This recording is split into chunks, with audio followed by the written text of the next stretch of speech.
Have you ever heard the sound of freedom? Have you ever heard the sound of freedom? You are listening to The Flip Side with Noah Filipiak, connecting the reality of the gospel to the grit of life.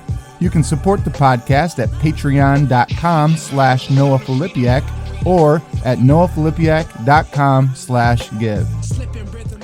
What up, Flipoponemi? Welcome to episode 51 of the Flip Side podcast. Last episode was our big 50th episode, and wow, what a celebration we had. Check it out if you haven't yet. If you have, you probably listened. You've probably gone through a few minutes of Noah's rant, and it was all you could handle. It is 5 hours of Noah's rant. It is every Noah's rant that has ever existed, and we strung them all together for you to absurdly celebrate the 50th anniversary, the 50th episode of The Flip Side. So, we're on episode 51. We're looking toward episode 100. With that in mind, I am going to try. It is not going to be easy for me. This is like quitting smoking for someone who's tried to quit smoking. That's not me. I just hear it's hard. I'm going to really try something new, turning over a new leaf. This podcast is a mixture of silliness and seriousness. And I know that some of you listen for the seriousness. You like the interviews. You like the content when I teach and those sorts of things. And you really don't like the silliness stuff. And so what I'm going to try to do is cut much quicker to the chase at the beginning of the episode, do less introductory, less silliness at the beginning, and jump right into the interview or the teaching content. And then at the end, we will not only do Noah's rant, but we will also save all of the other silly commentary, if that's the right word to use. The light commentary, the banter. We'll save that for the end for people who like that. And for those of you that don't, you can just sign off when the serious stuff is done. So, with that, I will talk a little bit more about Noah's rant and that episode and all those sorts of things. I will do that at the end of this episode. So hang in there for that. Hang in there for lots of hopefully laughs and lightness if you like that sort of thing. Let me tell you, though, about my guest today. I am interviewing Terence Lester. He is the author of the brand new book, When We Stand: The Power of Seeking Justice Together, from InterVarsity Press. Terence is a speaker, activist, author, and thought leader in the realm of systemic poverty. He is the founder of Love Beyond Walls, a not-for-profit organization focused on poverty awareness and community mobilization. His campaign, Love Sinks In, providing hand washing stations for the homeless, has been featured on Good Morning America, CNN, NBC, MLK 50, and TV One, and in Essence, Reader's Digest, Black Enterprise, and Upworthy. Oh yeah, and also the Flip Side podcast. I'm looking forward to when the Flip Side gets added to Terence's bio, right in between CNN and NBC. So, looking forward to interviewing Terence today. We're going to have an awesome conversation. I have read his book, When We Stand. I highly recommend it. So, hey, let's do something new. Let's jump in to the interview with Terence, and I promise I'll be back on at the end. I'll give some of my thoughts about the interview and then some light banter commentary that some of you will appreciate. So with that, let's bring Terence onto the Flip Side. All right, well, Terence, I've read your bio already. Prior to you coming on to the show, I want you to know I did read your book, When We Stand, as I was reading it. I really thought, I really like this guy. I'm really looking forward to getting to hang out with him a little bit on Zoom. So, man, thanks so much for coming on to the Flip Side. Noah, thank you. I'm really excited about being here. And, man, I'm really humbled that you have actually taken time to read through When We Stand. Absolutely, man. I loved it. I read it, took a whole bunch of notes. I have like 100 questions, way more than we can get to. So we'll do the best we can. So yeah, man, I love it. It was full of wisdom.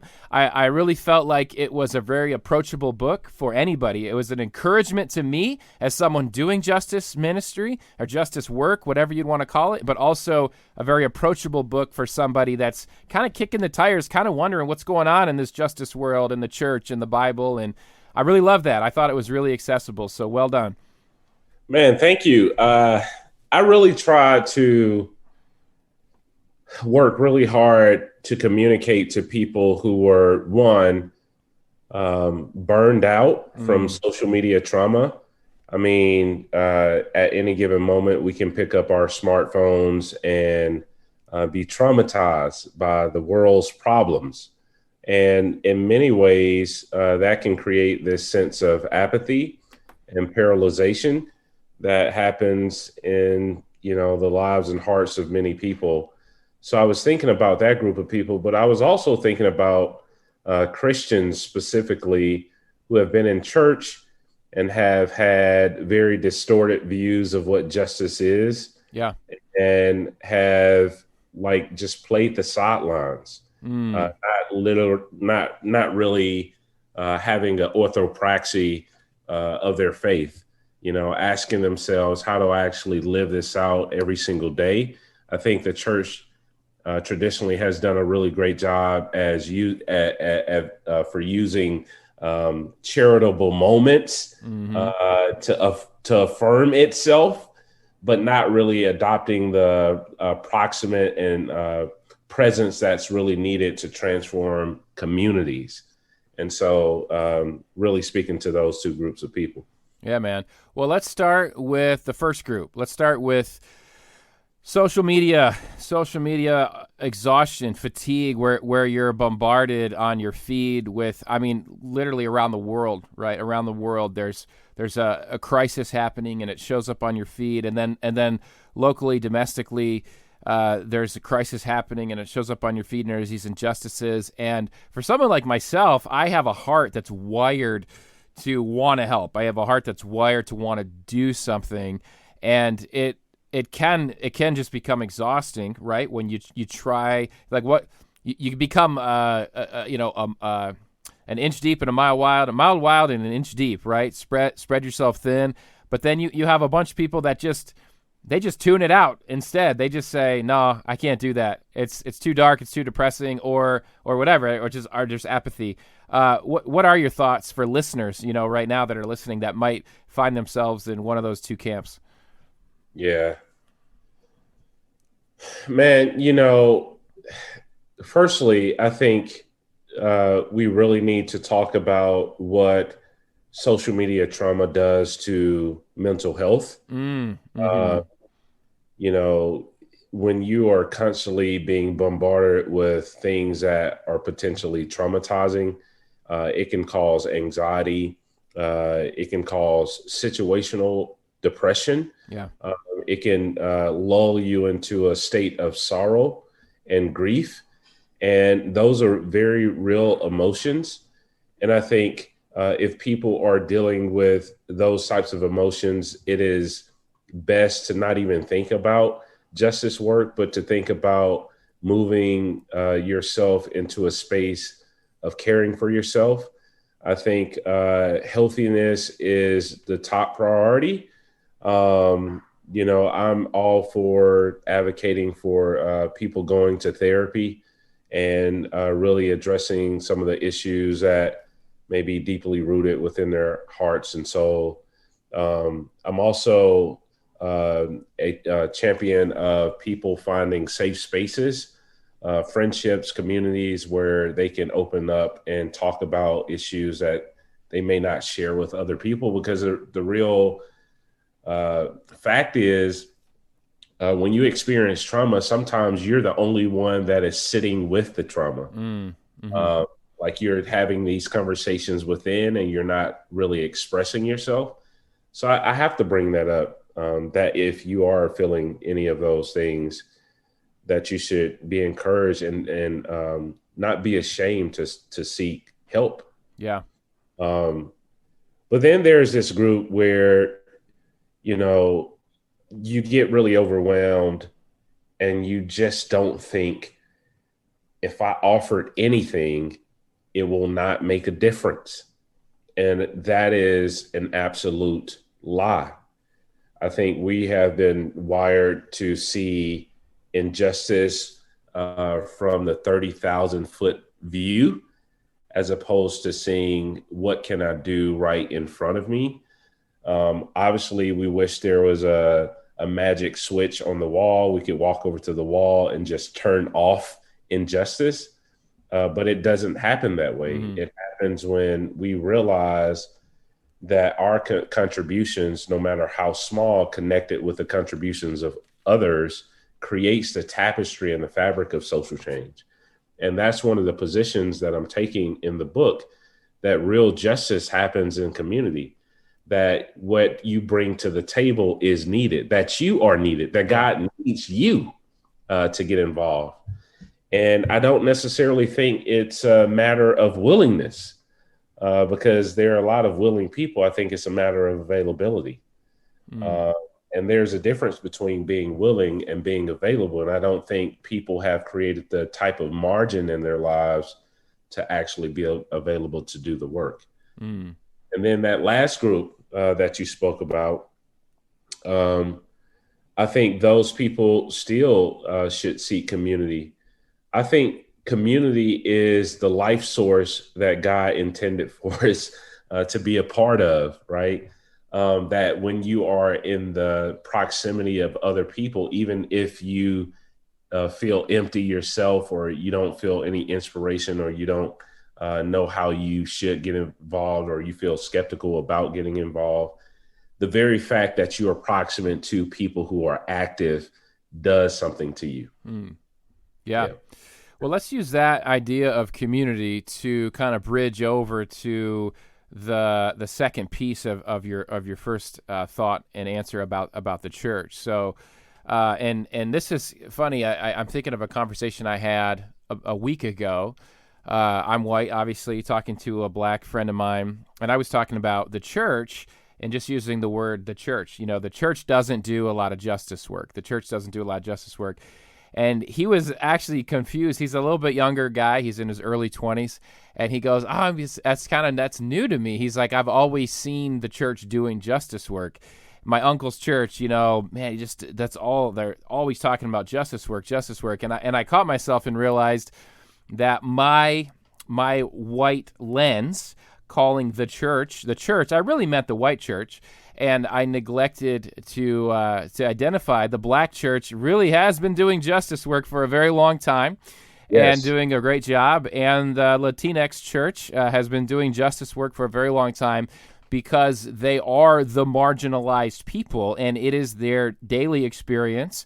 And so any pastor worth his or her salt will be talking and doing justice work, right? Because it's the oppression that the congregation themselves is facing. So let me just catch myself to say there was my own white privilege or supremacy lenses on what the church even is.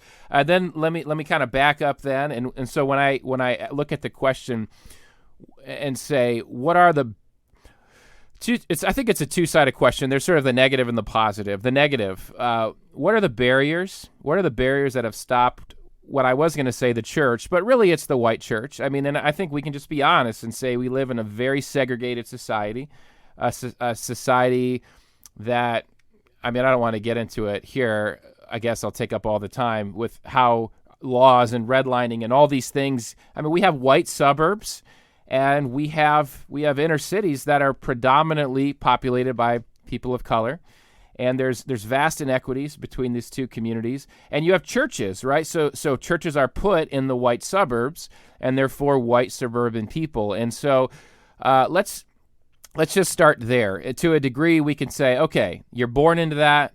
A lot of people listening, probably most of my audience listening, attends those churches.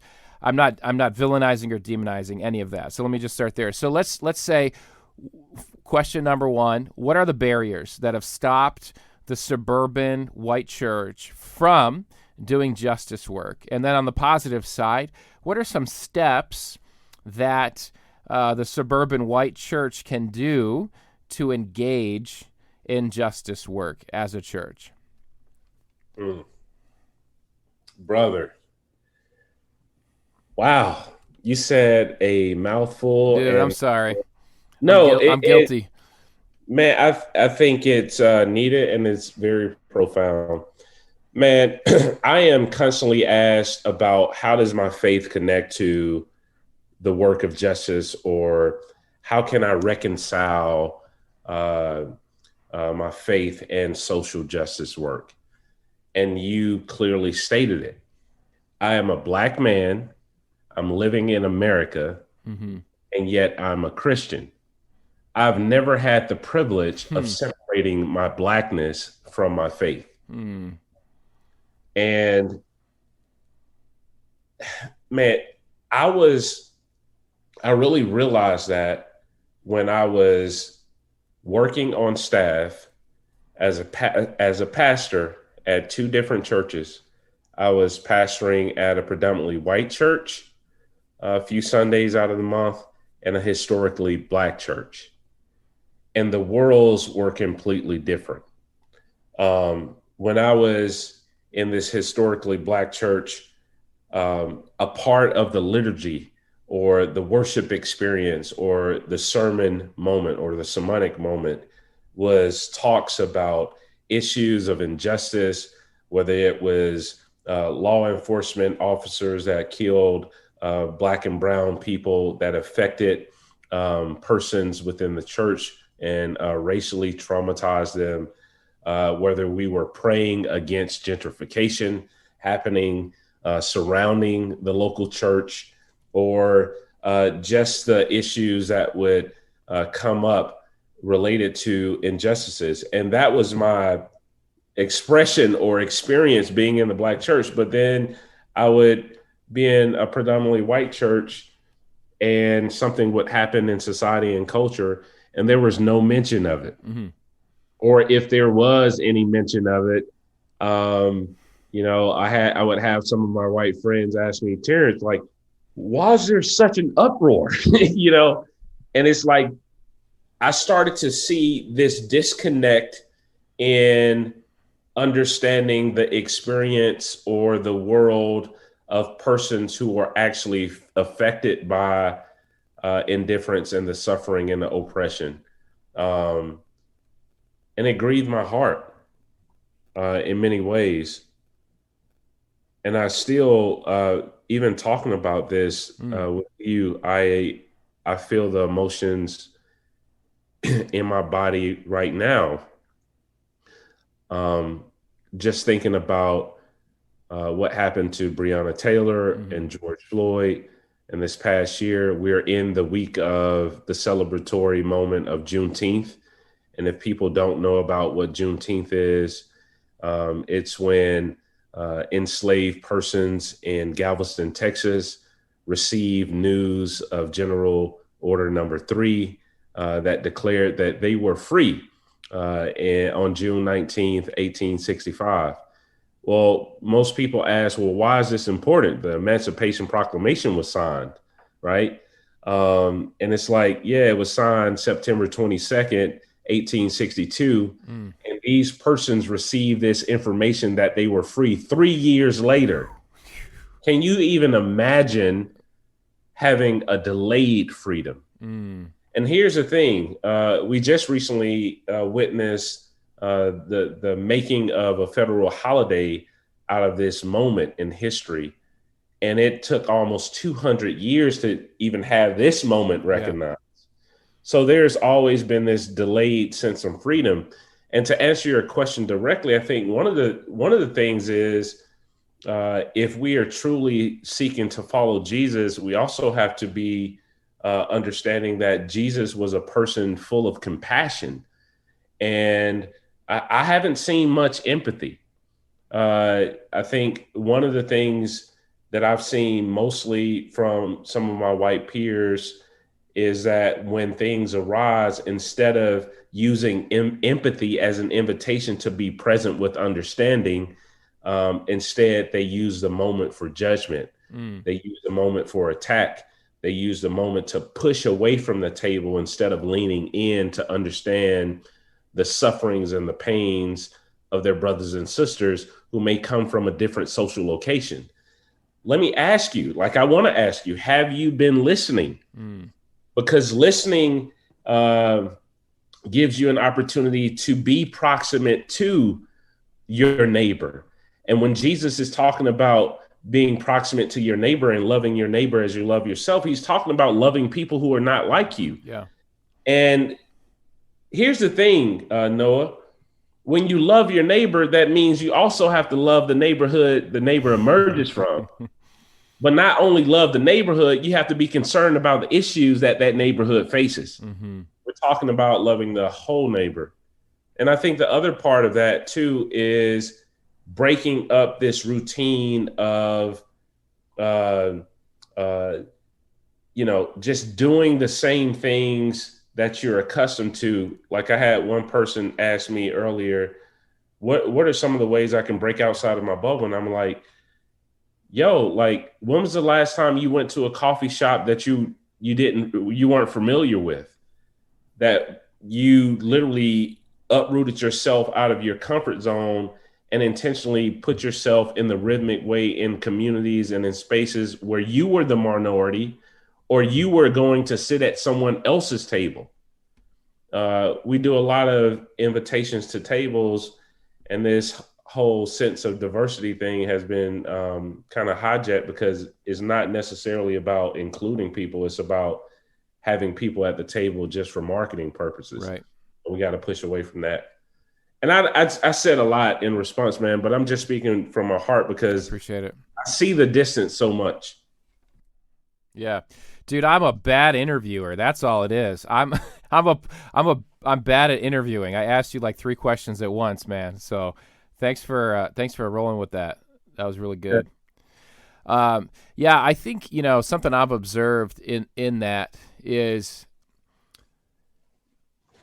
as a pastor who's for me, I'm passionate about the Bible. I'm passionate about Jesus. I'm passionate about his kingdom and people following him.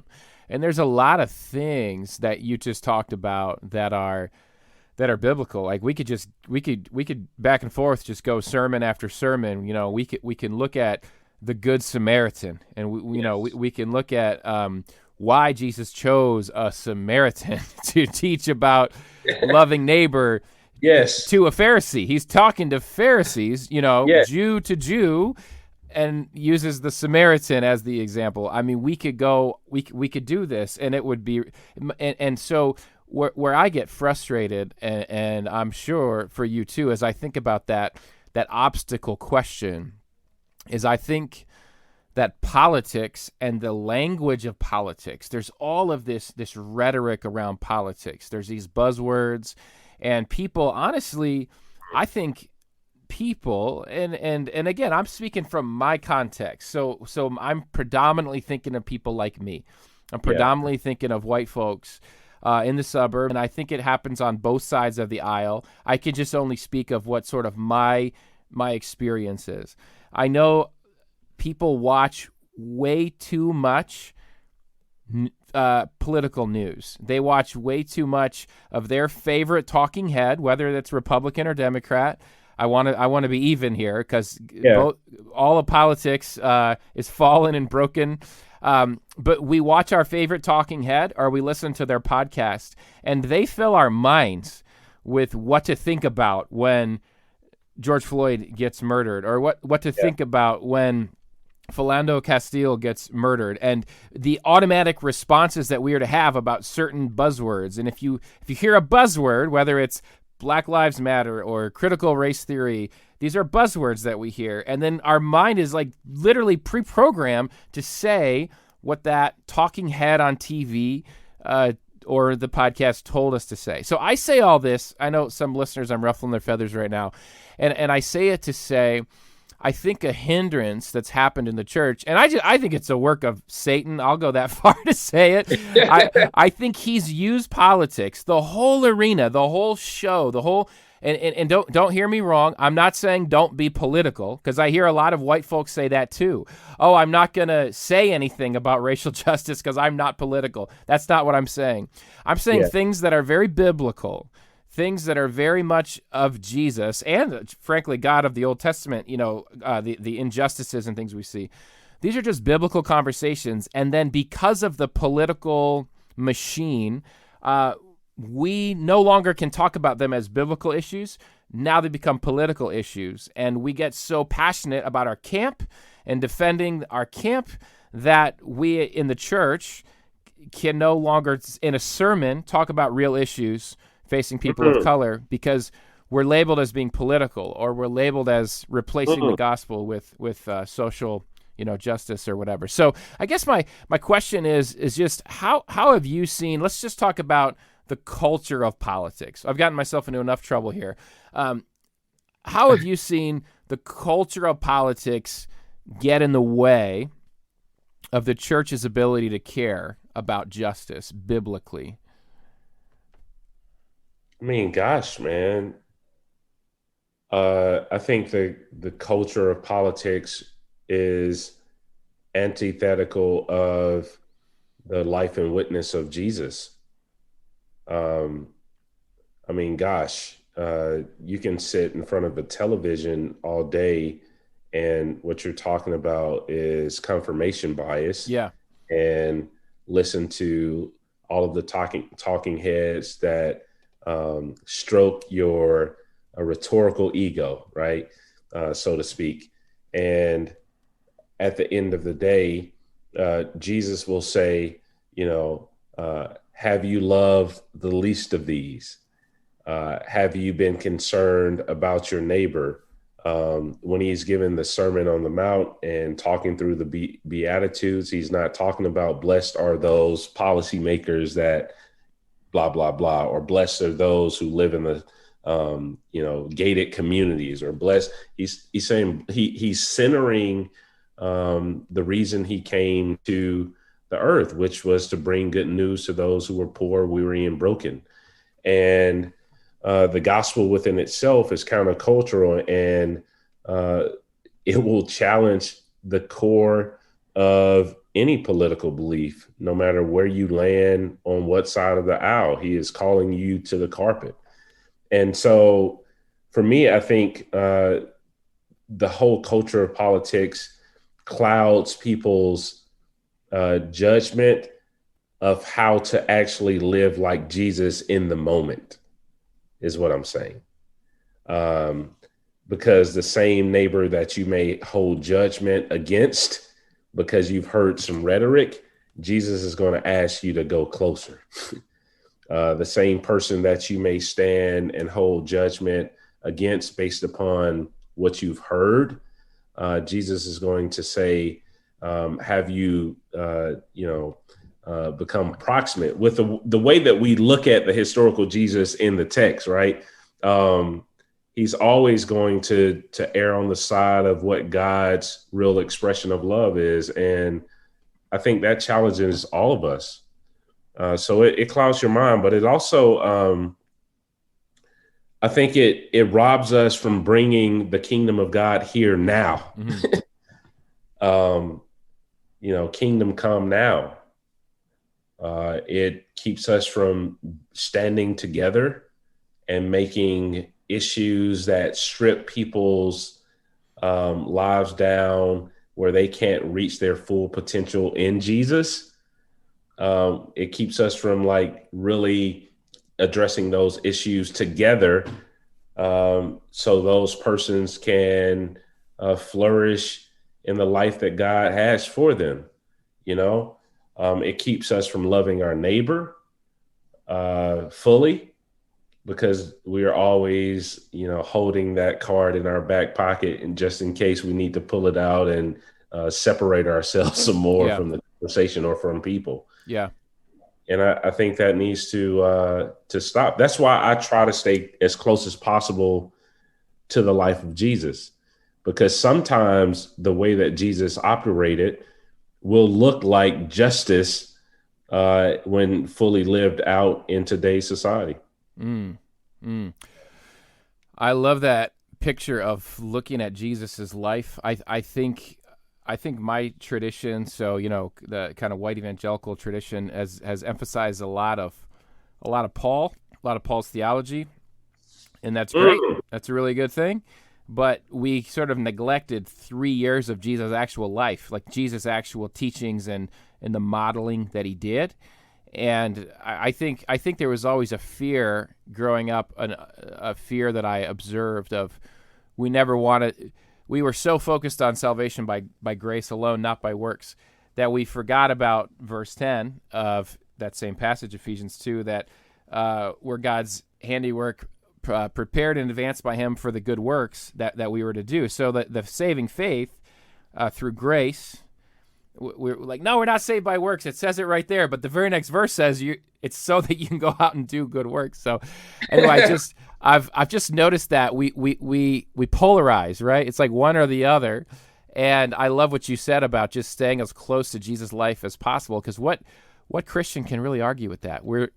There's no Paul without Jesus. That's right. I mean, in systematic theology, you go from theology to eschatology. Well, right there in the center is Christology. Yeah. And one of my seminary professors used to say that all of it revolves around Christ. He is the chief cornerstone. And if that is the case, I want to follow Jesus. I want my life to be a reflection of the love and sacrifice and compassion and witness of Jesus. And when I am staying close to Jesus, I get a chance to see other people as being a part of the beloved community. I get a chance to extend tables instead of building higher walls. And I also get a chance to make myself vulnerable to be seen as well, which, in many cases, in some theological circles, it's easier for people to stand at a distance and talk about other people without having themselves be seen as well. And I think true community is also about being in the community where you are seeing others, but you're also making yourself vulnerable to be seen as well. Yeah. Well, the way you phrase that, it reminds me of Jesus, how he was proximate with people. He was proximate with broken people, marginalized people. And then you contrast that with Pharisees. They weren't, they stayed in the synagogue. They had a social hierarchy. They were an elite people group. And so they did not associate with the lower marginalized class. And in fact, when Jesus did associate with them, they all looked at him and said, there's a glutton and a drunkard, who hangs out with tax collectors and sinners. And man, it's so easy to point fingers at the Pharisees. And yet, if you look at that modeling of the 3 years of Jesus' life, I want the Holy Spirit to do the convicting. I don't want to be the one saying, yeah, church, that's you, right? I mean, we got to ask, if Jesus showed up today, we got to keep coming back to that. If he incarnated today, the same way he did in the first century, if he came as a carpenter, he came as a day laborer in a poor class of society, who would he be with? Who would he be hanging with? And no. What preaching, brother. Wow, man, you get me going. What labels would the church be giving him? The church would be labeling him, and that's when I go back to the politics thing. I'm not trying to bash people who like politics and are interested in politics. The problem is politics feeds you these labels, and Jesus would get labeled something. He would be as something by the talking heads. And, we know Jesus, it wouldn't bother him. He would just keep going and keep modeling what it means to love and to be proximate with marginalized people. And I just think, man, we've got to do that exercise today. We've got to say, does my life look like Jesus's? Yeah. If Jesus were here today, what would he be doing? Am I doing those things?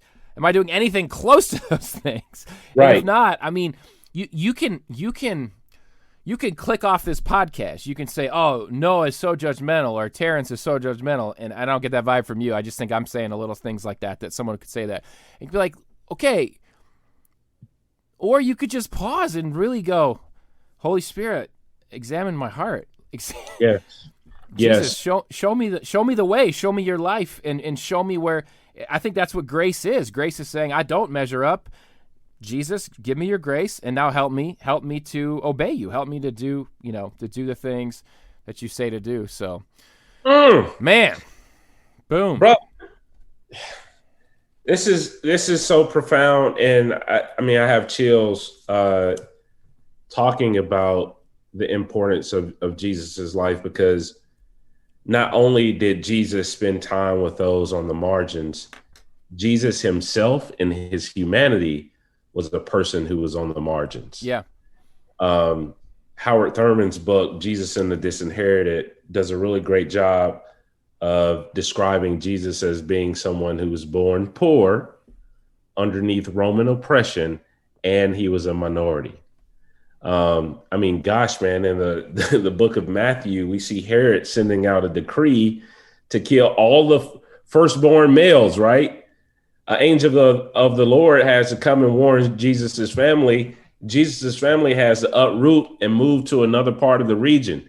Jesus himself was displaced. So Jesus, when the Hebrew writer says that we don't have a high priest that can't empathize and sympathize with our earthly sufferings, man, that's deep. That Jesus also identifies with those who are on the margins, so much so that his love is shared towards those who are also oppressed and experiencing injustice as well.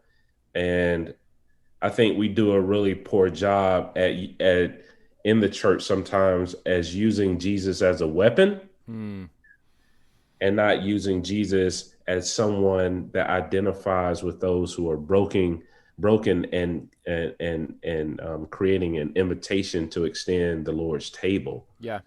Man. Yeah.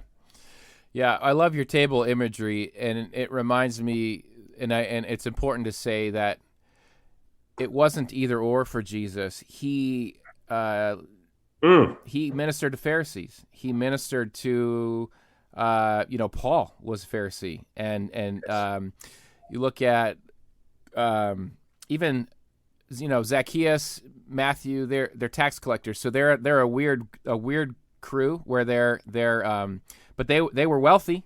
They were wealthy, and they were in bed with the Romans, and they would have been hated by many in the marginalized side of things. And so Jesus had this beautiful thing going where he was doing his thing, and he invited everybody into it. Now, his harshest words were to the Pharisees who rejected him, but the Pharisees were members of the first church. They were Pharisees in the church. Yeah. In fact, Pharisee Paul was the church planter, and so you go, he didn't come to have rich church, poor church. He didn't come to have Jew church, Gentile church. He came to have church. And man, we could learn a lot from that. I think we could learn a lot from that today. Yeah, I mean, and that's the beautiful thing about the Lord's table, man. Everybody has a seat. Yeah. I think we need to do a better job at ensuring that is true, that everyone has a seat.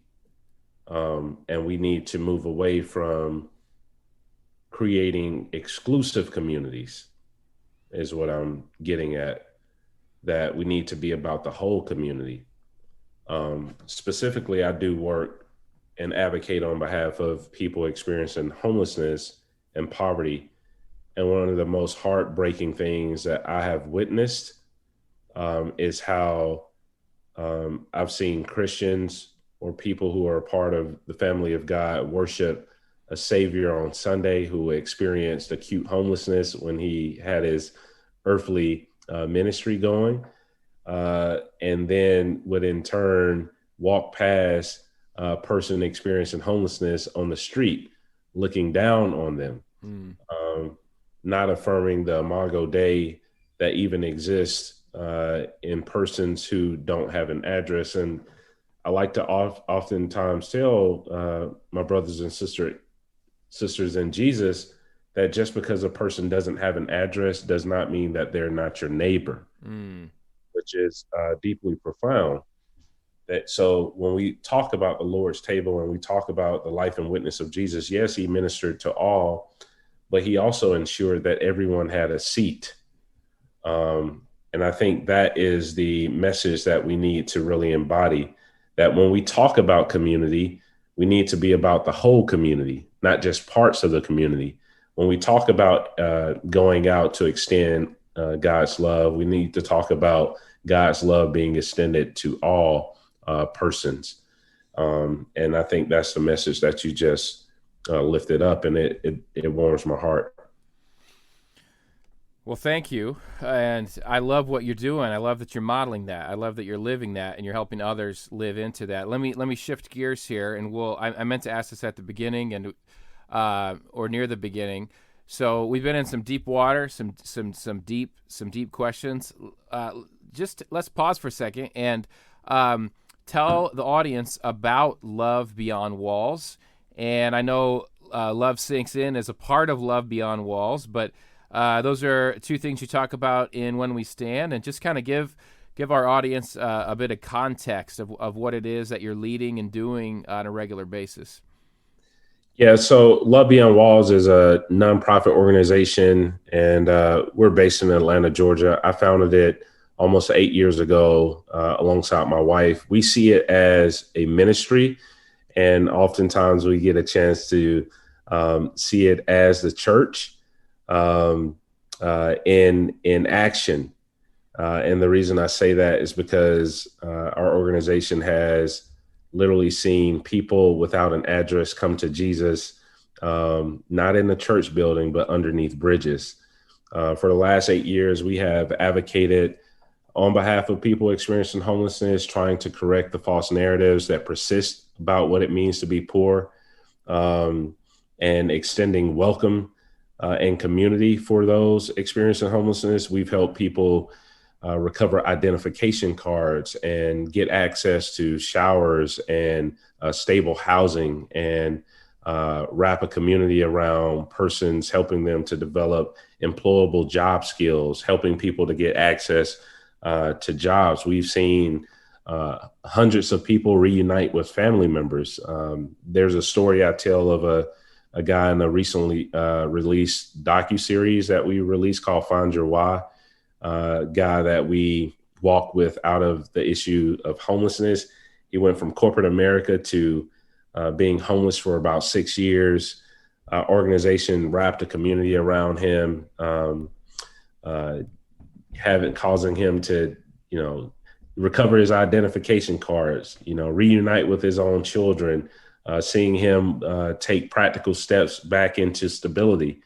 But people get a chance to really see the underpinnings of what it takes to actually help someone escape homelessness, because it's just not like handing a person a meal. It's more getting into the messiness of their lives and really showing up and being proximate and present for a sustained amount of time. And sometimes that takes a while, and sometimes it happens quickly. But it is the call that we embody as an organization to show up and continuously live as Jesus did and dwell among people, right? Love Sinks In was born out of the crisis of COVID-19. It was March of last year when our organization started to literally have all the fears that everyone else was having. What is this? This was long before it was labeled. We're in a pandemic, right? What is this virus? Is it real? I mean, all of those concerns, until we started to see, states and cities started to, cause people to shut down their buildings and their businesses, and, tell people they need to stay at home and quarantine. But yet we saw this growing need and more visible disparities popping up all around the country. Not to say that disparities haven't already existed, but people were in this state where they were paused long enough where they had to pay attention to their neighbors' disparities. Mm-hmm. And I'll never forget, I was sitting in the office and a guy named Dimitri walked in and he's literally in tears, doesn't have an address. He says, the libraries are closed. I use that to access technology and to see what's going on in the world. I can't go into public places and the restaurants are shutting down. I don't know if I'm going to make it because I don't have anywhere to wash my hands. They keep telling me I need to wash my hands and I don't have access to running water. And while people were fighting over toilet paper and paper towels, we were thinking of a creative way to get access, people experiencing homelessness, access to this basic necessity of sanitation, soap and water, to be able to protect themselves in the most basic way, because this is what the CDC was telling us to do. And I started to think about the life of Jesus when he was saying this, because Jesus kneeled down and washed his disciples' feet. Mm-hmm. And I saw this as being synonymous with creating an idea where we weren't washing feet, but we could wash hands or provide at least the basic necessities so people can perform these behaviors. And we started with 5. My friend Lecrae jumped in. We had grown to 15 sinks. We started placing hand washing stations or these sinks in the streets or whatever, underneath bridges, in alleyways, etc.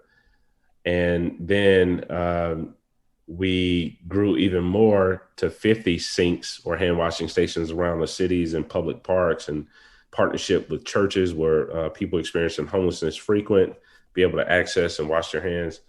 And the story spread, man, and it went viral. And then we had all these companies come on board, like Bronny Paper Towels and Porsche and Southwest Airlines and AbbVie and the NFL Foundation, and all of these partners that we amassed. And we grew this campaign to 67 cities around the country. And on any given week, we had over 30,000 people washing their hands and having access to basic soap and water and sanitation. And so that was the heartbeat of Love Sinks In. It was born out of this idea of, we've been doing this work, but now we found ourselves in a moment where things are shutting down and we've been centralized. So how do we pivot and become more decentralized so we can continue to show up for those people whom God loves? And so that's how we arrived at, the campaign that we're in called Love Sinks In. Man, I love it. I love it. That conversation about homelessness, I think depending on where you live, most people live near enough to a city where we see folks without an address regularly. We see people on street corners holding up cardboard signs. And I wanted to just pick your brain a little bit on your expertise on this. We just got a few minutes left, and so I have all the time we need. I just want to honor your time and you being on here, which I'm very thankful for. But I wanted to get just some practical ideas from you, even for myself. Just when we see somebody holding up, so this is just it's a kind of a hard transition from what you just said. It's not a exact. It's just a question I wanted to ask you. I've done a decent amount of work with homeless folks in Grand Rapids, where we would just hang out with folks, living under bridges, and we just build relationships and bring food and people that hold up signs on the corner, and at a red light kind of thing. I think that's pretty common nowadays. I'm just curious what your advice is, what your thoughts are. Is there a real concern that, if I give this person money, they're going to spend it on an addiction, sort of thing? Is it okay to ask that without it feeling like a stereotype or a judgment? Do you? I don't know. I wrestle with it. I wrestle with even what to say to my kids, when we pull up, and I'm curious your thoughts for listeners on and for me even on that specific interaction with somebody on a street corner. That's really good. Do you mind if I respond with a story? Go for it. Yeah, so it's probably maybe 4 years ago. We were in the heart of the city, metropolitan city, probably similar to a lot of cities around the country that have higher populations of people experiencing homelessness. And our children are in the back seat. I'm with my wife, and my son, who is 6 at the time, starts to cry. My wife was on her cell phone. I was jamming to my favorite tunes. My daughter was playing on her smart device, and everybody like paused and looked at our son. And we said, "What's going on, man?" And he looks over at this guy who is standing on the corner holding the sign. And he says, I'm sad because this guy doesn't have a home, and I care about all of the poor people. It's something he just kind of said in a very cute way because he had been a part of the work that we've been doing since he was a kid. And instead of like locking the doors, rolling up the windows, turning my head, I said, "Hey, buddy, do you want to say something to him?" Like that, which is something that many parents would probably advise against. So I call the guy over to the car and I say, "Hey, man," I introduce myself. I have some things that I want to share with you. But before then, my son wants to say something. So I let the guy walk around the car. I kind of roll down the windows just a tad. My son hops up out of his seat and he says, "I just want to let you know I care about you." And he says, I love all the poor people. He didn't know what to say, but he said it. And the guy starts smiling and laughing. And he says, "This is the first time people have stopped and like acknowledged my existence all day. I go, hours on end with people just kind of looking the other way, etc." We know the stories. But I lift up this story because in the car, I had a few things with me. One, I had an information sheet with me that contained a lot of the resources that sometimes people don't understand are around them because of a lack of technology or lack of information, etc. So I make sure I keep a short list of things in the car that I can advise people to go to. And then I'll spend time say, "Hey, do you know this is right here, or this is right there, or this is right here?" And I'm able to guide people in that way. Secondly, I also keep a bag of things. It's just a practice that my family has, things that are least donated, like socks and underwear and, MARTA bus passes, which is a public transportation system in the city of Atlanta. All of those sorts of things where at least I could extend information and also be like a real resource. And if I feel comfortable after talking with a person, I have been known to give money. Do I always do that? No, I don't. But I am led by my discernment and led by the narrative and the story that I feel may or may not be true. And the reason I say that is because there is this stereotype about people experiencing homelessness. And I need us to understand that we need to strip labels from people because if I didn't have a truck, you wouldn't call me truckless, right? There are people who have homes who abuse just as many drugs, who are just addicted to many substances, and who are also wrestling with mental health issues, because those are the go-to things to kind of bring up when we talk about this issue. I think we need to get back to centering personhood and affirming the very imago Dei in persons experiencing homelessness, and giving people the opportunity to have preferences as well. That just because you live on a street corner does not mean that you don't have something to offer or that you don't have a choice in your own direction and journey, right? It's like what my friend Tyrus would say. He says, when I'm on a street corner, sometimes when people fear me, it does damage to my self-worth. This is the other side of fear he's talking about. He says, I'm a brother, I'm a son, I'm an uncle, I'm a friend. I'm more than what you see. And as long as we push past our stereotypes and really center people, I think we can make some really valuable connections and noticing people, but also provide people with practical, basic things that we keep with us. Yeah, that's helpful. It's very practical as well. I love it. It's just, sometimes we are unable to help people because we don't even know what's around us to help people. Mm-hmm. Sometimes your greatest gift to a person, even if you can't physically get them out of the issue of homelessness yourself, is just being a resourceful person. When I was working on one of my master's degrees, I got a degree in clinical counseling.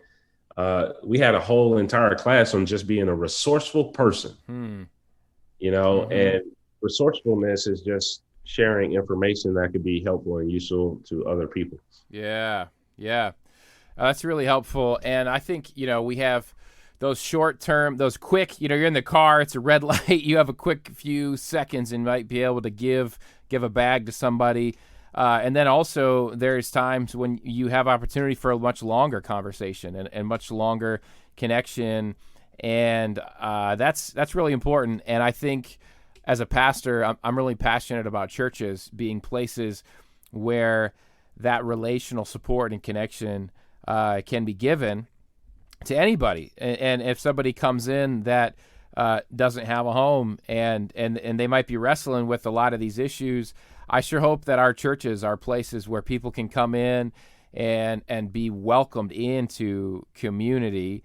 And, I think for Christians to hear, you don't have to do it all. There are really good nonprofits out there. There are really good programs out there. But what the church does really well is it creates family. It creates stability.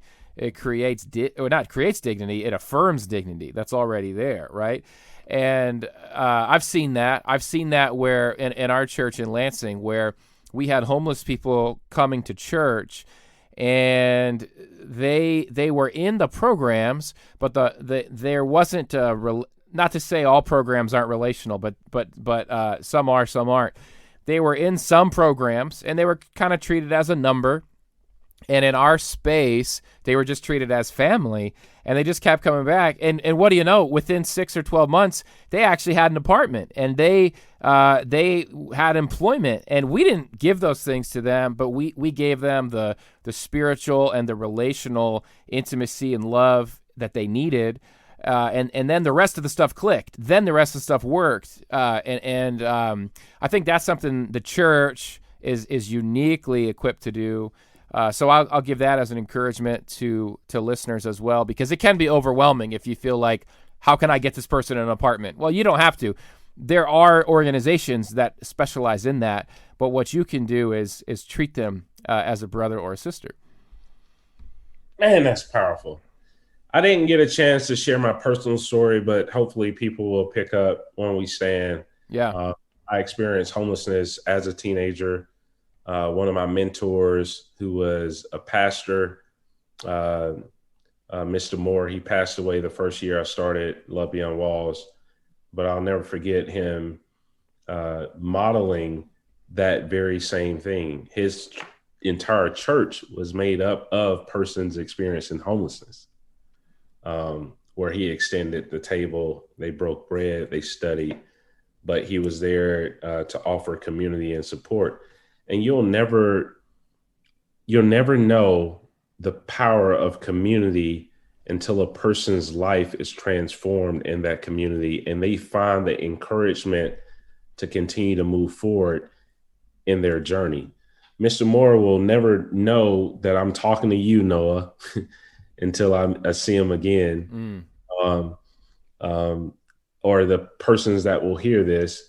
But he was someone who saw me invited me into his community, and my life was transformed. And I think this is what you're lifting up as we talk about the power of church, because I do believe that the church is the hope of the world, and that we have a unique opportunity to invite people into that community, that life-giving community, to have their lives change.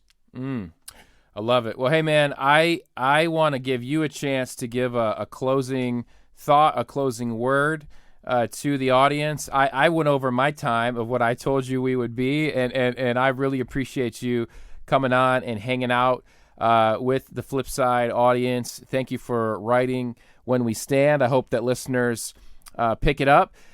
Yeah. Want to just give you a chance, man. We've covered a lot of ground. It's been rich. It's been really, really good. Closing thought that you have for us. Yeah, I have a closing thought, but it is in the form of a words of a prayer that I wrote, and it says, Lord, forgive us for putting conflict over compassion, competition over concern, grind over gratitude, fame over faithfulness, ego over seeing others, relevance over realness, platforms over people, and bitterness over building people up. Mm-hmm. And that is truly my heart. And I hope that the words in the book and the way that, I live my life, and brothers and sisters who are a part of the family of God live their life, live it in such a way that it points to a God who is able to restore, redeem, and transform this world. And, standing together with other people also requires a huge factor of humility, right? That we all have been extended fellowship into the family of God, but we are also given the opportunity to humble ourselves to display the glorious love of God. And so that is my hope. That's what I would love to close with. Amen. Amen to your prayer as well. That was beautiful. Thank you. Yeah, thank you, man. All right. Flipside, welcome back to the podcast. Wow. What a great conversation with Terence Lester. So deep and good, and I love those conversations. I come alive during those conversations. I hope you can see how everything we talked about connects back to Jesus. And we talked about some convicting things, some, depending on how you use the word, some prophetic things. When I say prophetic, I don't mean predictive. I mean in the Old Testament context, you had the prophet who, whether it was Isaiah, Jeremiah, whoever it might be, and the prophet would speak truth to the king. So the king is out of line with what Scripture says, and the prophet would come and say, "Hey, king, you're out of line." And it often had to do with injustice.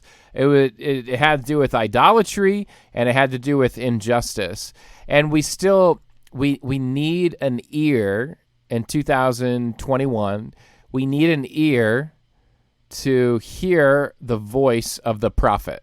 We need an ear, because usually the king in the Old Testament, if you know your Bible stories, usually the king didn't listen. Usually the king went on rebelling. Usually the king persecuted the prophet. So prophets were killed in the Old Testament. Prophets were thrown into wells. Prophets were put into stocks. Prophets weren't treated kindly by the king when this message was delivered. And I think it's human nature. It's that pride and stubbornness that we have. I think some of it is that political conversation that I talked about, where we go, you just offended my political tribe, therefore you're the enemy, therefore you're this, and this. We can't. I didn't get a chance to talk to Terence about this because we covered so much ground already. But what happens is, and I'll throw out some buzzwords, and I did it in the interview: Black Lives Matter, critical race theory. And we go, well, I don't agree with 100% of that thing. And so if you come at me with any part of that thing, I may not agree with 100% of that thing either. But if I come at you with a concept or principle that thing talks about, but you are taught and trained by your lens to dismiss all of that, you sort of throwing out the baby with the bathwater. We no longer have an ear to listen. That's my point in this, is we lose our ear to listen because we are so convinced that our way, our method, our tribe is correct and is correct about everything. And that's the danger of, it's a big word and I'm not sure I say it right, homogeneity. Homogeneous. I can say homogeneous. This is in the serious part of the podcast, so I'm not supposed to be making jokes, but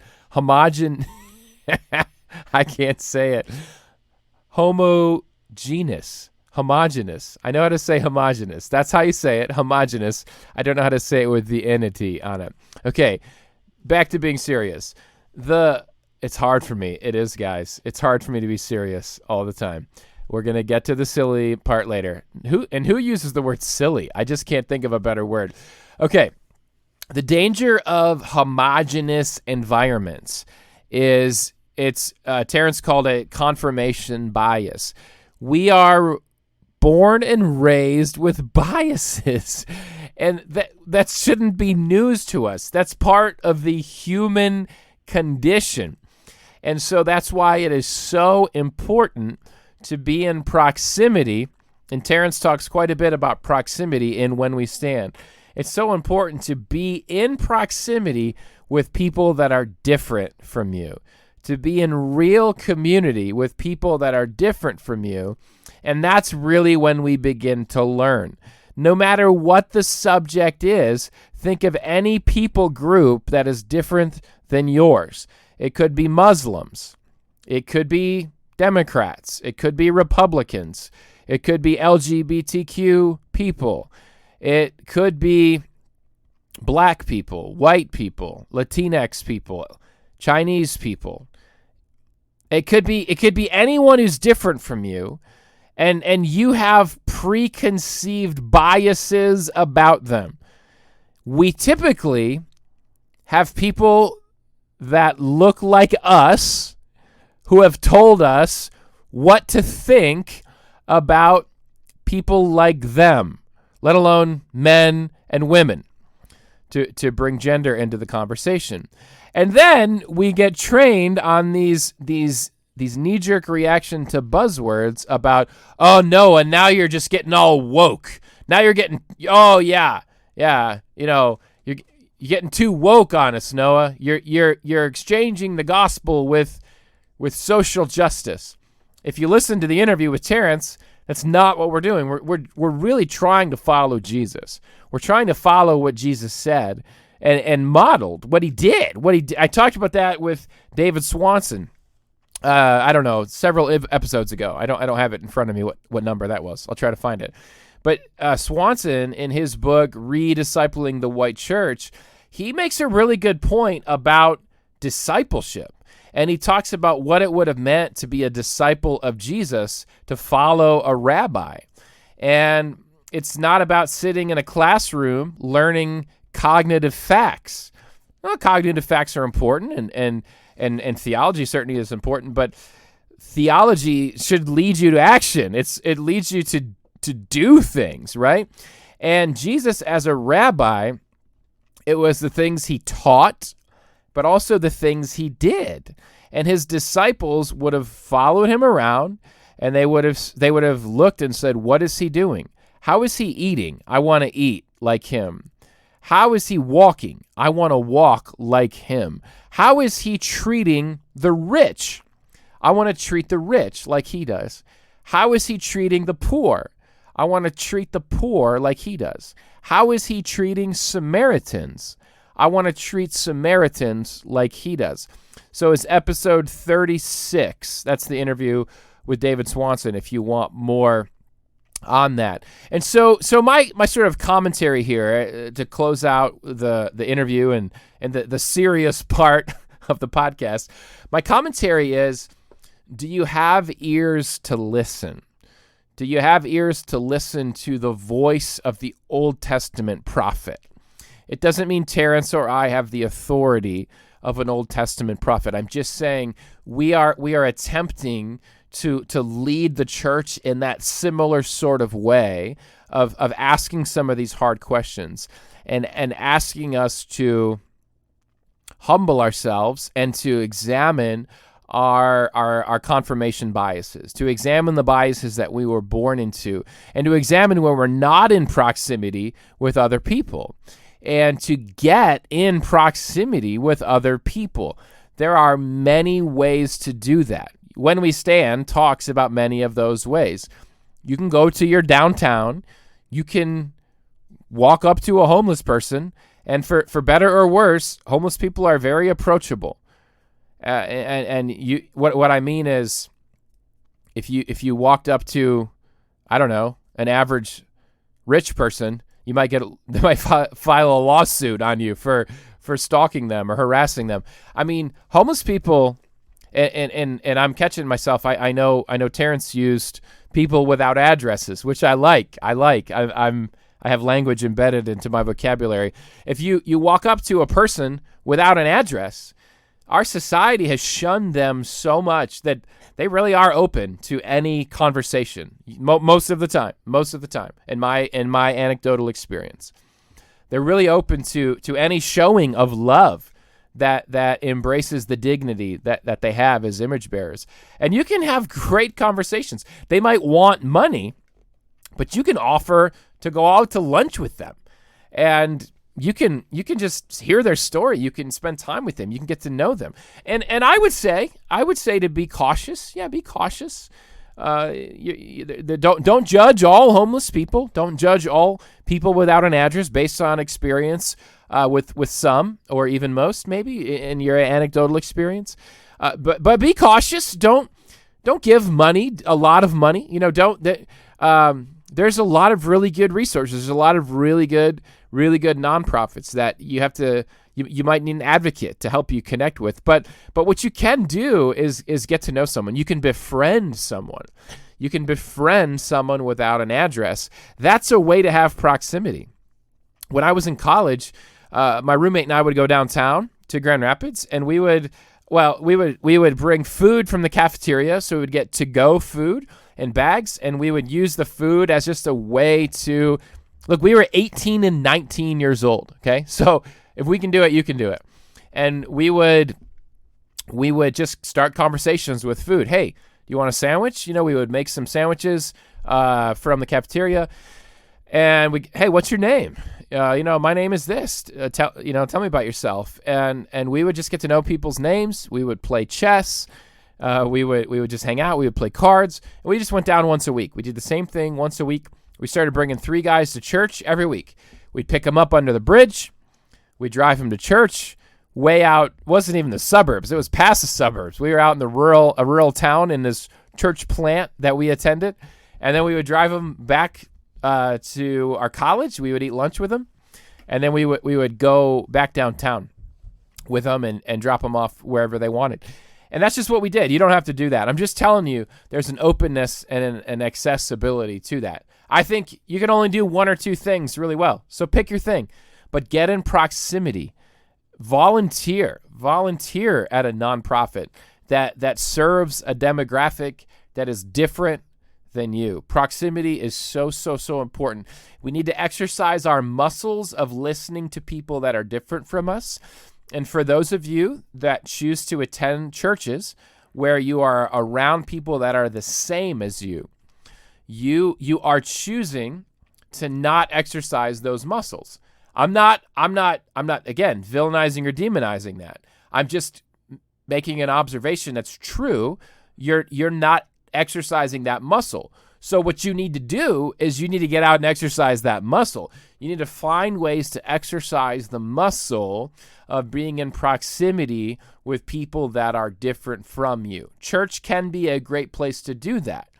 If you're not doing that at church, find a place to do that. I just gave you a few ways and a few examples of how to do that. So I hope this is really practical. I hope that it's helpful to you in following Jesus.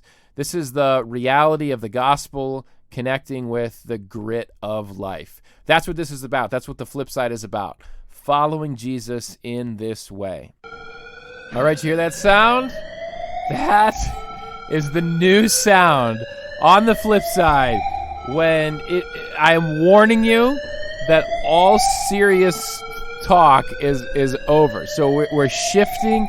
We're trying something new. We're trying to help the people out that do not want to listen to Noah's rant, that do not want to listen to banter about what is going on in the world. This is your warning. It was very hard to find an alarm warning that did not sound like an extremely annoying alarm clock.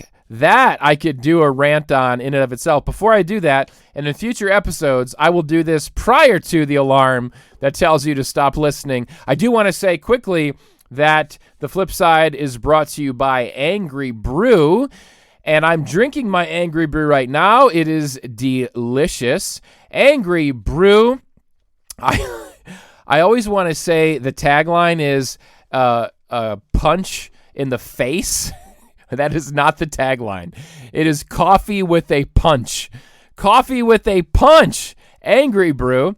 It has double the caffeine of normal coffee. It is a wonderful supporter of this podcast, keeps the podcast going. So a way you can help, a way you can support the podcast is to buy Angry Brew and use the promo code FLIP, F-L-I-P. You'll get 10% off your order at angrybrew.com or 5lakes.com. So we really appreciate you supporting Angry Brew and using our promo code, and we appreciate Angry Brew supporting the podcast. So with that, again, hey, it's free time now, right? I mean, anyone now, they've been warned. They even have their own warning sound effect to say, hey, it's time to stop listening. We did the interview first. Do you know how hard that was for me? That was really hard at the beginning of the episode as I welcome in the flip eponymai. I don't know if I can keep that up. It still took me over 4 minutes to get to the interview. So it wasn't like I even did a good job of getting to the interview. But I did it. It was very hard. And I'm going to try to keep doing that. I'm going to try. There's probably days when you don't want to hear me smack my gums about stupid stuff. You're listening because you want to hear what the topic is about. Like, I want to hear Terence Lester. I want to hear a conversation about race and about justice and about Jesus. That's what I want to hear, Noah. Okay, so that's what we're going to try to do. Trying to give you that first. Speaking of things that I could rant about, let me just say, I hate it. I absolutely hate it whenever I hear an alarm clock in a movie, in a TV show. I will never do that to you. I commit right now. You know, sometimes on Noah's Rant, I do annoying sounds when I talk about someone chewing with their mouth open. I have playing behind my rant on chewing with mouth open the sound of someone chewing with their mouth open, just to this is hard to say. I'm going to work on my diction here. Just to disgust you. I do that because I like to torment you. I like to use my power as a podcast host to torment you with disgusting or annoying sounds. I promise you, I will never do that to you with an alarm clock sound. It is the absolute worst TV show, movie. When you do that, off. Turn off. I cannot listen. That is the worst sound in the world. I have to hear it every morning. Interrupts my beautiful sleep. PTSD. I don't want to hear it. So I found you a nice soothing alarm to warn you to stop listening. So for those of you that are still listening, for whatever absurd reason you might continue, let's talk about last episode. Episode 50 was the 50th episode celebration where Travis, shout out Travis, T-Rav, the master editor, put together every Noah's rant that ever existed all into one episode for you to listen to for 5 hours. It is basically a free audiobook. It is a free stand-up comedy act that's not very good. But it's not that the content is hilarious. It's hilarious that we did it. It's hilarious that we put 50 episodes worth of Noah's rant into one episode. It's over 5 hours. Just that it exists. That's the hilarious part. So, a few things I didn't mention that I want to mention. It's not 50 Noah's rants because I don't always do them. And I'm curious as you go through. So I do have a challenge for those of you, anyone crazy enough to listen to all 50 episodes. Email the show, podcast@beyondthebattle.net. Tell me your favorite 2 and your least favorite 1.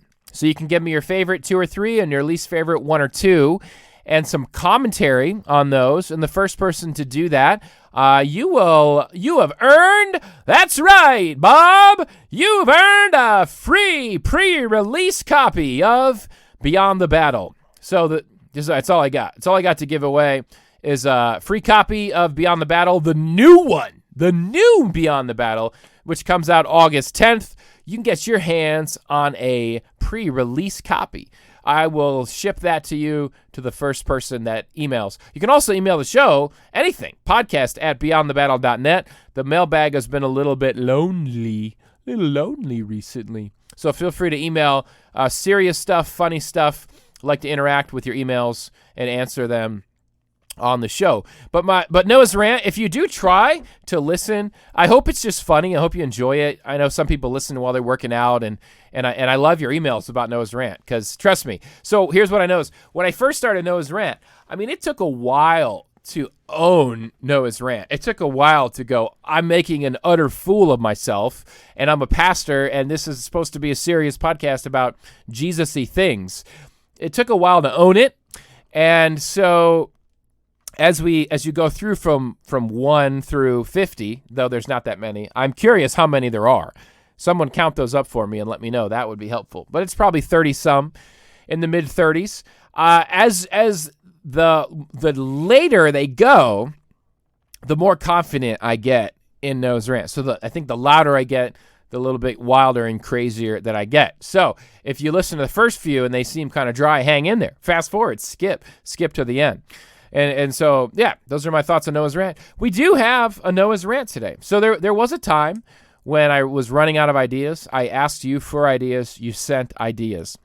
I haven't used any of your ideas yet, but I was inspired. I was inspired by your ideas, and I have ideas now, which is really good. So without further ado, episode 51, I've already given you the disclaimer not to listen. So you're already listening. The moment you've been waiting for those that are still listening, episode 51, Noah's Rant.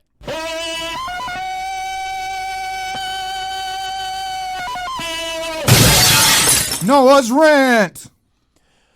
Okay, so I went to the zoo recently with my family. The zoo. The zoo.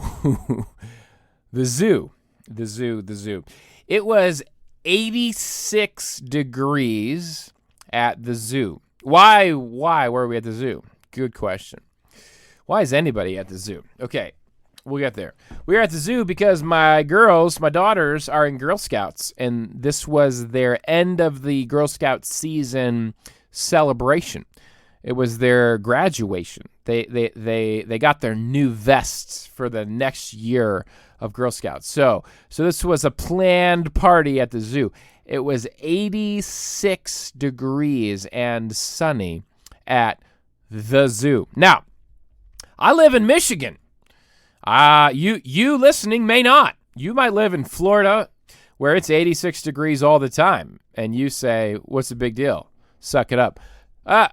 I don't like 86 degrees. 86 degrees with humidity is miserable. And let me tell you this. I live in Michigan. God put me here. And we have brutal winters. So we typically have nice summers. We typically have cool summers, 70s, not super humid. But we always get some nasty weeks of humidity. And when they come, I go, man, I don't deserve this. I live in Michigan. We have winter 9 months out of the year. I want my good, cool, temperate summer weather. So we get these hot, humid days. Just stay inside in the air conditioning if you have it. But no, not me. I'm at the zoo. 86 degrees, and it is hot. And let me tell you this. I'm 38 years old. 38. You know, I'm in a reflective season of life. I'm reflecting on my younger years. And I look back at my younger years. I used to like going to the zoo. Before my wife and I had kids, we would go to the zoo as a date. When we traveled to different cities, we would usually go to that city's zoo. Let me tell you what, I am zooed out. Having kids makes you zooed out. I've been to the zoo so many times. You go to the zoo and you know what you see at the zoo?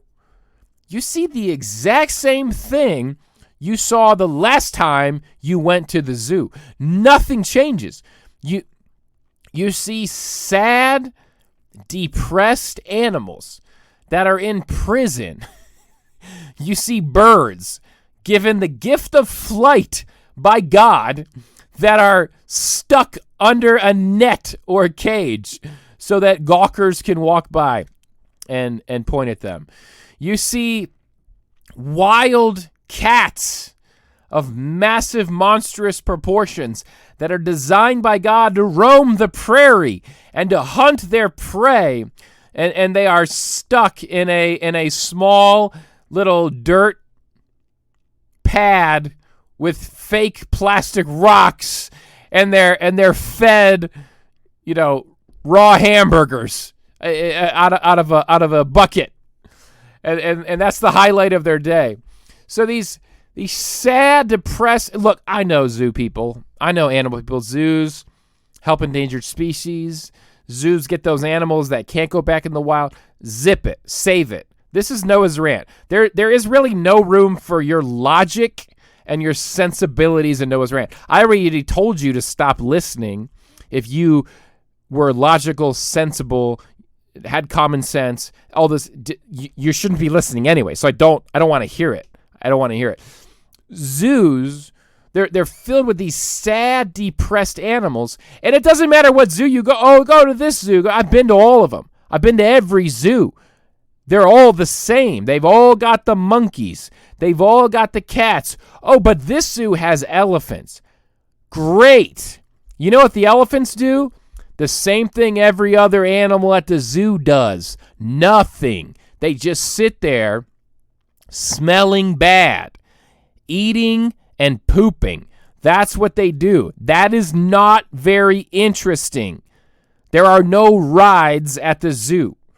You know what's at the zoo? Really overpriced food is at the zoo. And sad, depressed animals are at the zoo. And sunburn is at the zoo.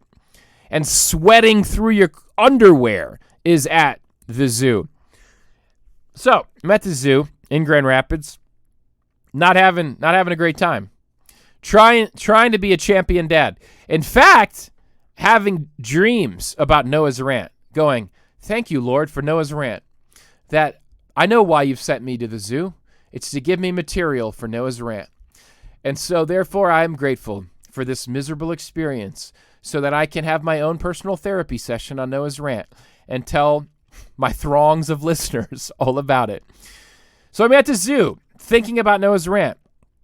My children are looking at the lions. I am not making this up. Boy lion, girl lion.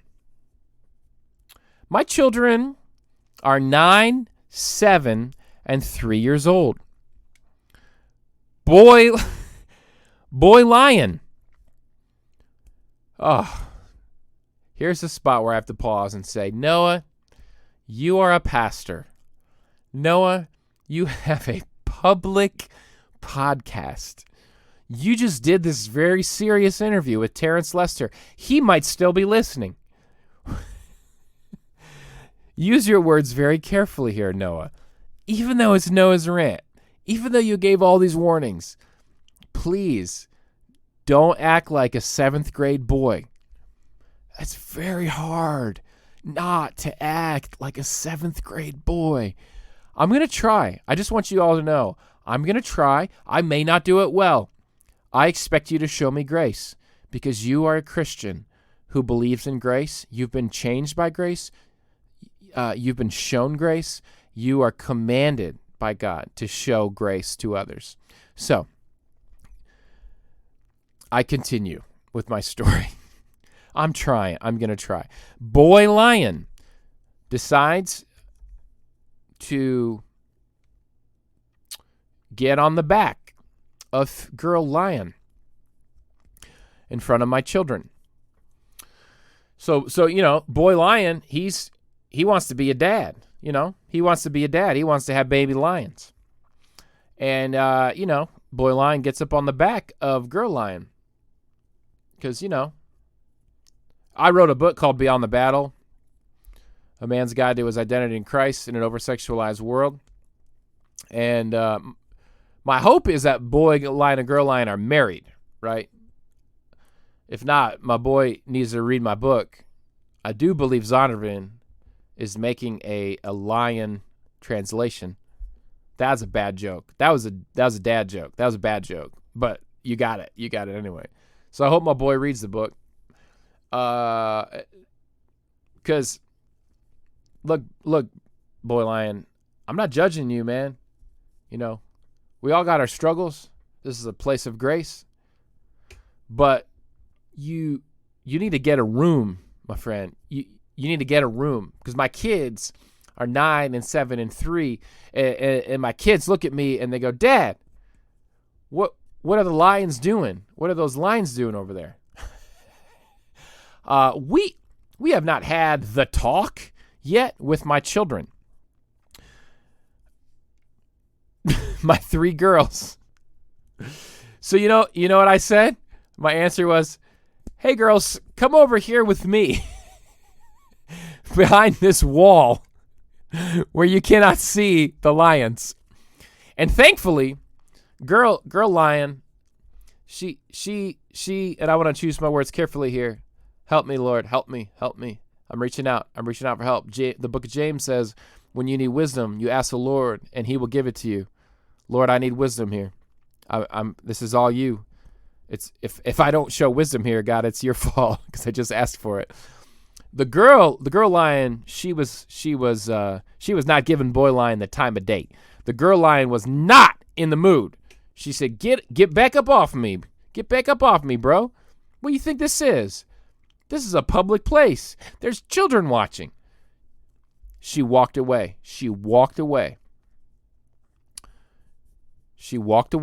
I'm just going to leave it there. Thank you, Lord. Amen for that wisdom that I asked for. And that was the end of that. And we moved on. We went and got some Dippin' Dots after that. That's the answer to that question. Hey, Dad, what are those lions doing? Who wants Dippin' Dots? Who wants? They got cookies and cream. That's a parenting lesson right there for you. That's a parenting lesson. So that pretty much wraps up my rant about the zoo. I hate zoos. I'm just going to say it. I used to like zoos. I do not like zoos anymore. I have been to the zoo so many times. I think God wired us to go to the zoo maybe once every 3 years. So when you go, "Oh yeah, that's what a giraffe looks like. Oh, cool. They got a purple tongue. Oh, yeah, that's what elephants smell like. Woo, that's real bad." God designed you to go to the zoo every 3 years so you could sort of enjoy remembering things again. That should last you till you're 90 years old at that pace. We went to the zoo, so don't ever get a pass to the zoo. You will be done and ruined. Your gas tank will be empty. You'll have nothing left. Young parents, pace yourself. Do not go to the zoo as a date when you do not have kids, because you will be at the zoo for the next 20 years once you start having kids. And that's what I did, and now I'm ruined. Now I look back on my life and I am full of regrets. I say, I went to the zoo way too much. I overindulged in the zoo, and now I hate the zoo. And now my Noah's rant is going out to the zoo saying, zoo, you got to help me out. Now I'm in trouble in my marriage because I don't like the zoo anymore. I'm in trouble with my kids because I don't like the zoo anymore. So I need some prayer. I need some zoo recovery therapy. And Noah's Rant exists to make the world a better place. That is why Noah's Rant exists. And I think we made that happen today. I don't know how. I'm not sure how this rant made the world a better place, but it did. It warned you to pace yourself. Pace yourself. Pace yourself on your zoo visits, because you will live a life full of regrets like me if you abuse going to the zoo to see the poor, depressed, pathetic animals too often. So with that wraps up episode 51 of The Flip Side. I will see you next time on The Flip Side. The Flip Side with Noah Filipiak is a South Francis Press production. Copyright Noah Filipiak. www.noahfilipiak.com. Theme music by Kyle Lake at K-Lake Music. Used with permission. Please subscribe and leave a review on iTunes or wherever podcasts are found. Souls needing revivals, what do I do? Influence like the cup full of that Bombay. Kelly's to them Tom Hanks, Lexus to them Andres. Hoping they check it, my inner reverence, stressing for leverage. That they see the king's tracks on the pavement leading to heaven. Yo, dripping in that gold that don't perish.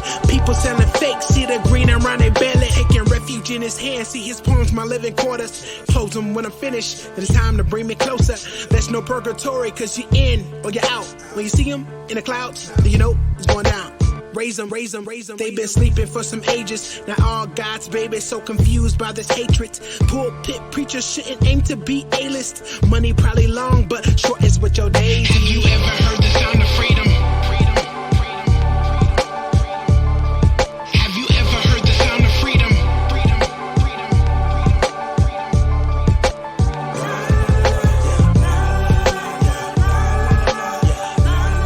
Have you ever heard the sound of freedom? Trip upon the premise, see lyrics painting the image, pointing to redemption to the one who got them splinters. Cause that cross is nothing pretty, so why the beauty pageants and caught up in emotions and following your passions. Talking that freedom, our people need them more than the Easter or coffee shop discussions, debating over baristas. Please sir, this is why we inked up. Even when they do the autopsy, they still see him. Freedom coming quickly. Bars from the spirit, put it through the preamp and mix it like a chemist. Put it in the airwaves and hoping that they hear it. If there's some confusion, then I hope you see him clearly. Raise them. They've been sleeping for some ages. Now all God's babies so confused by this hatred. Pulpit preachers shouldn't aim to be A-list. Money probably long, but short is what